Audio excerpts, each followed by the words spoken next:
Hello, this is the second part of a pet debate series around which pet should we focus on. This time we're gonna talk about wind pets.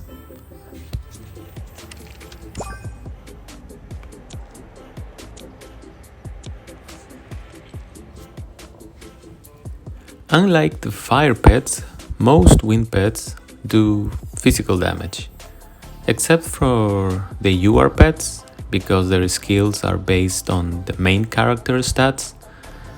So let's give a look.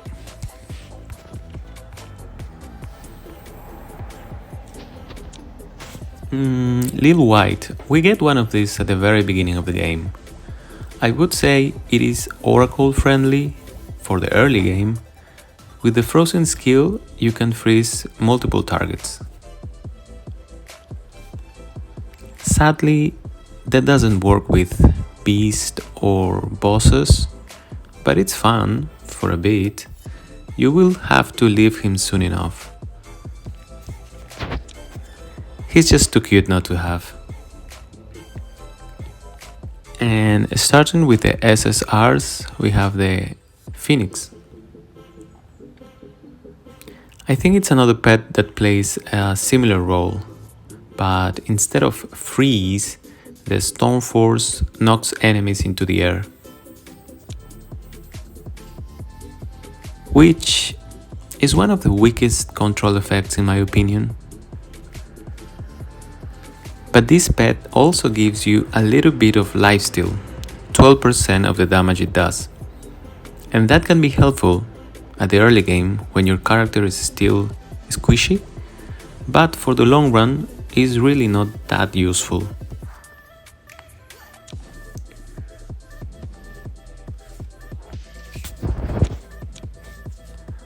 Something similar could be said about the power of Void of Phantom. It's way more fun than it is effective, in the sense that it has a drag effect, so gathering your enemies can help you speed up dungeons or make some strategic plays on a team fight, like making sure that you can stun the whole enemy team. But besides those shenanigans, I would use Phantom to feed my other pets. Sorry, kitty.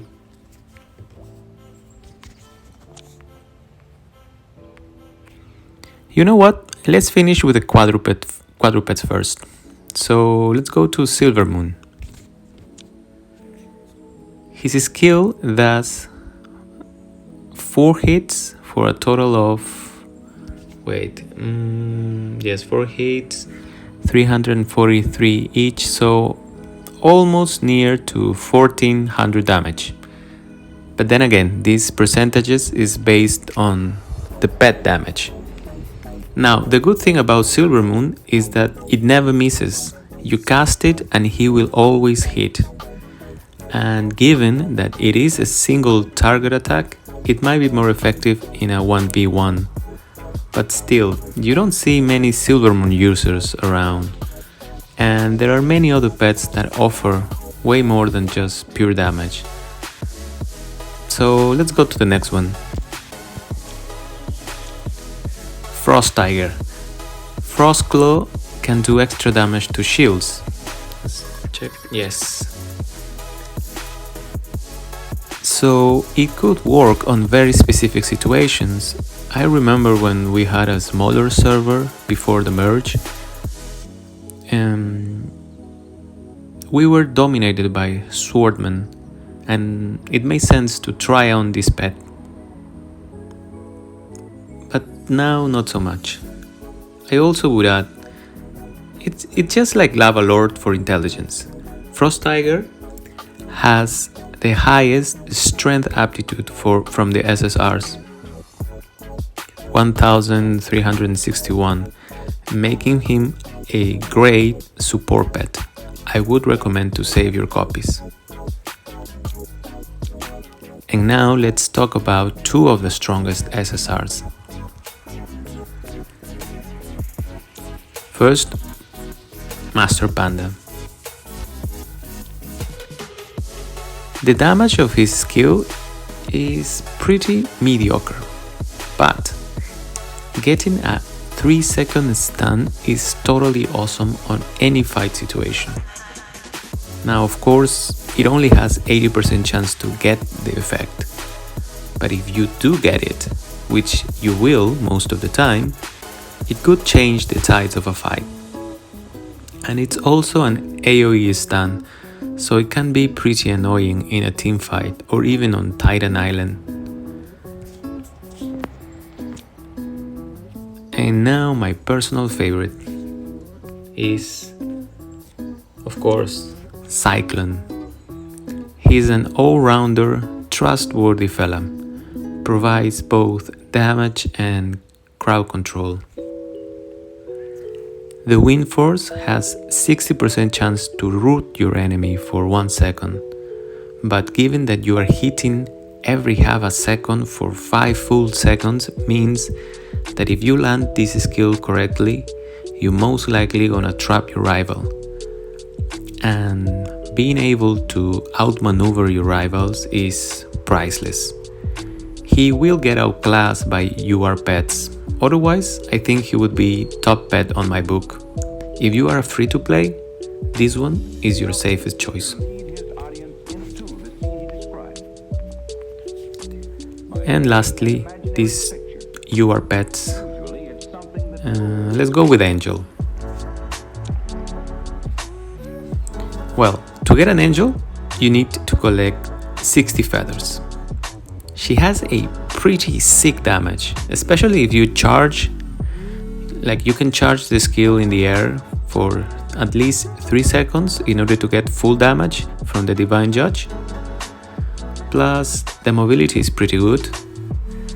And for a free-to-play, it's not an easy grind, but it can be done. Arena gives you 1 feather weekly, the score rewards from the Windbell summon, but you will need the monthly cards, so it's not completely free to play, but it's a good deal. You can also sell your gold on the market and get gems to buy feathers for 200 gems a piece. So if you're looking for a damage dealer for your team, this is a great option. I have a guildmate that plays Oracle and has a freaking strong Angel.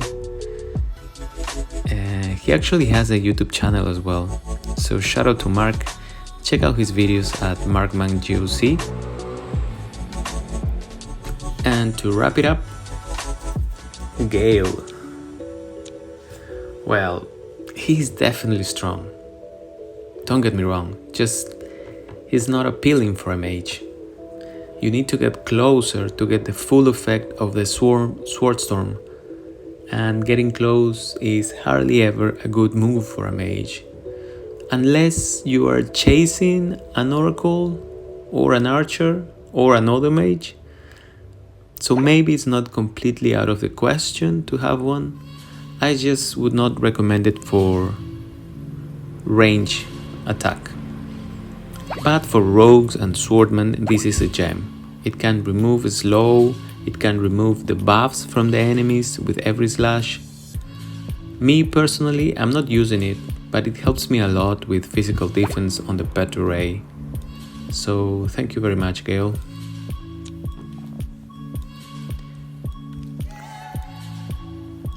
So my final suggestion would be, if you're going for a balanced team, then you should always include at least one wind pet in the mix.